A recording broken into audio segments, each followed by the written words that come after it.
stray dog, a black plastic bag, a miracle inside. What happened next stunned an entire hospital and changed 3 lives forever. At Mercer General Hospital, staff were left speechless when a stray dog suddenly burst through the front doors. Shouts echoed down the hall and security was called. But before anyone could intervene, one nurse noticed something strange. The dog was carrying a black plastic garbage bag in its mouth. At first, it looked like ordinary trash, but then it moved. Just hours earlier, before dawn had even broken, the Sandyford mutt named Toby had started his daily search for food. For nearly a decade, he had lived alone on the streets, long since losing trust in people after years of being kicked, shouted at, and ignored. Yet hunger doesn't wait for kindness. Like every morning, Toby made his way to the trash bins behind an old bakery near the river.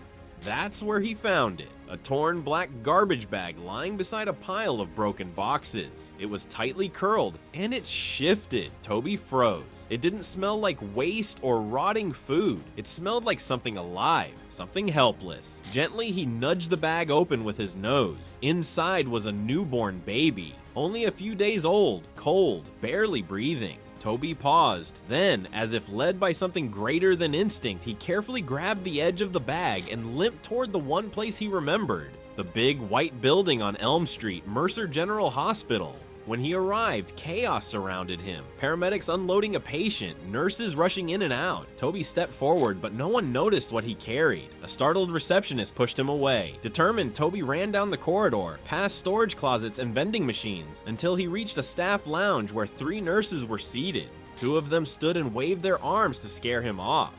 But one, a young nurse named Erin Walker, looked into his eyes and saw something else. Not fear, not aggression, but a strange, intense focus. She stepped forward and whispered, "It's okay." Toby gently laid the bag on the floor and stepped back. Erin dropped to her knees and opened it. Her gasp said it all. A tiny newborn, blue-lipped and silent, barely holding on to life. She screamed for help. A crash team rushed in. A doctor checked for vitals. The baby was cold, fading, but still had a faint heartbeat. They rushed him to the neonatal ICU. Erin stayed behind, watching the dog who had refused to leave. She knelt and reached out. Toby allowed her to touch his head. When she scratched behind his ears, he leaned gently into her hand. The first kind human touch he had felt in years.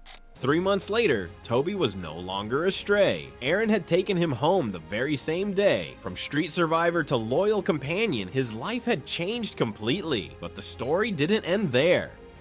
One afternoon, Erin returned home with a small bundle in her arms. Toby stood still. He recognized the scent instantly. It was the baby, now healthy, warm, and smiling. No longer wrapped in trash, but wrapped in love. Erin sat down beside Toby, the baby in her arms, the dog at her feet. 3 broken souls, now whole. All because of one unbelievable act of courage. Because sometimes, the greatest heroes don't wear uniforms.